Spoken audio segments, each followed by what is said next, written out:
This is the dry result. Look at the beautiful shimmer in the skirt. That's why I didn't want to give up, right? That's why it took me 4 takes and I still didn't get the top right. But after a while, the paint just starts to dry and you got to give up because you can't keep going. Maybe I should try some paint retarder, which slows down the drying time of the paint, to see if I'm going to spend a whole lot of time on this top end after I blow out. Maybe I need to use something like that so the paint doesn't dry as quickly, so I can spend more time, and maybe instead of 4 takes, I can do 50 takes until I get this satisfactory. I'm not sure. My next video though, after this one, which is already technically done, will be the same colors, but on a different color background. I'm gonna do it on like a linen background, so you can see how the paints work slightly different.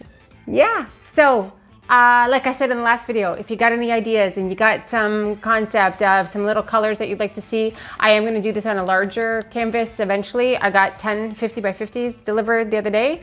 So I am going to attempt. I'm also going to try different techniques to make the dress in acrylic pouring. I'm thinking, I don't know, stay tuned. So you better like, subscribe, and turn on those damn notifications, else you're never gonna find out if I can do a dress using a different technique. Anyway, stay tuned.